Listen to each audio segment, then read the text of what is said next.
5h, 7h, Eva Rock. Voici pour les titres de ce mardi 23 avril. L'actualité, c'est aussi la semaine, le lancement de la Semaine européenne de la vaccination, une campagne portée par une série de spots, dont celui-ci. Chaque jour, nous pouvons être en contact avec des bactéries et des virus très contagieux, pouvant entraîner atteinte cérébrale, surdité, complications pulmonaires, paralysie. Heureusement, nous sommes protégés sans même nous en rendre compte, puisque nous sommes vaccinés. En France, depuis le 1er janvier 2018, 11 vaccins sont obligatoires pour les enfants. Comment réagissent les parents? Quelles sont les questions auxquelles sont confrontés les médecins? Y a-t-il encore un sentiment de méfiance à l'égard des vaccins? Bonjour Muriel Napez. Bonjour. Merci d'être avec nous ce matin en direct sur Europe 1. Vous êtes pédiatre en centre PMI, protection maternelle et infantile à Paris. Depuis 1 an et 3 mois, donc 11 vaccins sont obligatoires pour les nourrissons. Les messages de prévention ne suffisaient pas, il fallait passer par ce caractère obligatoire. Alors, il fallait y passer. Ça nous a permis de simplifier le message qu'on transmettait aux parents. Il y avait une confusion qui était la coexistence de vaccins qui étaient recommandés et de vaccins qui étaient obligatoires. Ça nous a permis un petit peu de simplifier le message communiqué. Et quels sont les premiers retours après un peu plus d'1 an de mise en place de ce vaccin obligatoire? Alors, plutôt positif. D'une part, d'un côté, de l'augmentation de la couverture vaccinale pour les vaccins qui sont maintenant obligatoires, mais également au niveau de la confiance ou en tout cas de l'acceptabilité de ces vaccins par les parents. Le ministre de la Santé, Agnès Buzyn, a affirmé que la confiance envers les vaccins revient, comme vous venez de le dire. Est-ce que vous faites ce constat aussi dans votre cabinet ? Les parents se posent encore des questions et il faut, je pense, être à l'écoute de leurs interrogations et de leurs hésitations. Mais il y a une confiance qui est un peu rétablie dans la mesure où les questions portent moins sur faut-il ou ne faut-il pas faire les vaccins, mais plutôt sur quels sont les éventuels effets secondaires, quelles sont les maladies qui vont être protégées. Le message a un petit peu évolué et du coup le dialogue est reconstruit, je pense. Anne Le Gall. Alors justement sur les effets secondaires, est-ce que vous pouvez nous rassurer et faire le point sur ces effets? Est-ce qu'ils existent? Alors bien sûr, comme tout médicament, les vaccins sont des produits scientifiques extrêmement développés qui peuvent donner lieu à des effets secondaires. Les plus fréquents, c'est un petit peu de fièvre au décours du vaccin ou une douleur au point d'injection. En général, ça se limite à ça. Les vaccins qu'on a à l'heure actuelle sont vraiment des produits de qualité. Est-ce que c'est pas trop 11 vaccins pour des nourrissons? Alors, c'est une question qui revient souvent. Non, c'est pas trop parce que les vaccins sont des produits qui permettent de protéger rapidement des personnes vulnérables contre des maladies graves.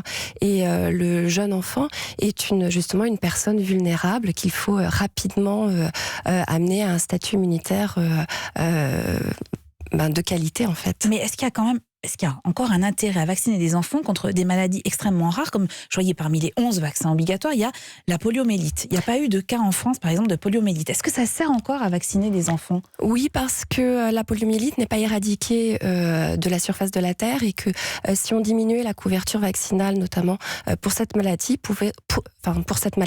il pourrait réapparaître des cas, comme ça a été constaté dans certains pays pour lesquels justement les couvertures étaient moins importantes. Et puis il ne faut pas oublier non plus que de plus en plus nos enfants sont des voyageurs et qu'ils sont amenés aussi à rencontrer ce genre de pathologie dans des pays où en effet les couvertures vaccinales sont moins importantes, où le virus peut encore circuler. Anne Le Gall. On a vu réapparaître des foyers d'épidémie de rougeole. Alors, ça a été le cas en France, mais c'est le cas aussi un peu partout dans le monde. Et à New York, il y a une école qui a été obligée de fermer. Comment vous réagissez à ça ? Alors, les épidémies de rougeole sont vraiment en lien avec une couverture vaccinale qui n'est pas suffisante. Il y a certaines communautés ou certains groupes de parents qui choisissent de ne pas vacciner leurs enfants. Il y a des messages assez forts derrière le fait qu'une école puisse être fermée suite à ces épidémies. En France, je ne suis pas sûre qu'on ait encore choisi ce genre de politique, mais il est certain que quand on voit les effets secondaires de la maladie et les complications engendrées par la maladie, on peut se poser la question. Alors c'est ce que j'allais vous demander, parce que qu'est-ce qu'on risque si on n'est pas vacciné? On est un certain nombre à avoir eu la rougeole, les oreillons, on est là, on est devant vous. Qu'est-ce qu'on risque à ne pas être vacciné? Alors, Souvent, c'est vrai, ça se passe bien et on en guérit. Mais en fait, ce qu'on oublie de dire, c'est que cette pathologie infectieuse infantile peut aussi engendrer des complications. De par le virus lui-même, qui peuvent être des infections pulmonaires, des méningites, mais ça peut aussi, définir dans un temps court suite à l'infection ce qu'on appelle une immunodépression, ce qui veut dire que la personne sera plus sensible à d'autres infections, et à distance il peut y avoir des complications extrêmement graves avec des encéphalites et pour lesquelles à l'heure actuelle il n'existe aucun traitement. Le seul traitement intéressant, c'est en prévention, c'est la vaccination, qui est un vaccin très efficace. Anne Le Gall ? Il y a aussi des vaccins plus récents qui ne sont pas obligatoires, dont les parents sont confrontés, ou en tout cas ils se posent des questions. C'est par exemple celui sur le papillomavirus. Quels conseils vous donnez ? Alors c'est un vaccin qui pour le moment a été mis en place en France principalement pour les jeunes filles. Dans d'autres pays qui ont un peu plus avancé sur la question, ce vaccin est proposé aussi pour les garçons, avec des retours très intéressants sur les protections et sur la diminution notamment d'un certain nombre de cancers de la sphère génitale.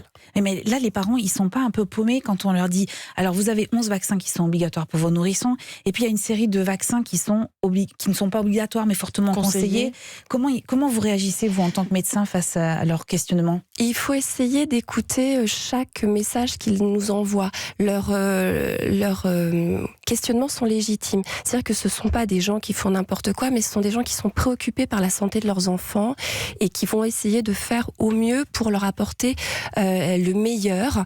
Et entre ce que les données scientifiques nous apportent et ce qui est véhiculé par le médecin et ce que va leur apporter leur père, à savoir les autres parents, leur famille, leurs amis, il faut qu'ils jonglent un petit peu avec toutes ces informations pour protéger au mieux leurs enfants. Nous, on se doit, en tant que médecin sur le terrain, en contact direct, médecin de proximité, de leur apporter une information scientifique de qualité pour qu'ils puissent, en effet, protéger leurs enfants au mieux et donc vacciner leurs enfants, même avec des vaccins qui ne sont pas obligatoires, si les situations l'exigent. J'avais une dernière question, Muriel Napez. La France a l'une des couvertures vaccinales les moins élevées en Europe, alors même que le vaccin a été inventé en France avec Pasteur. Comment ça se fait ? Alors ça, ça a été démontré. Il y avait une belle carte qui avait été démontrée où en effet la France était le mauvais élève. Manifestement, on commence à regagner un petit peu du terrain. Et alors, il est certain que l'obligation vaccinale nous a aidés, mais pas que. Là, il y a une certaine confiance, un certain dialogue qui est restauré avec les familles. Et je pense que cette semaine d'information, cette campagne d'information sur la vaccination européenne y participera. Merci beaucoup, Muriel Napez, d'avoir été avec nous en direct ce matin. Je rappelle que vous êtes pédiatre en centre PMI à Paris.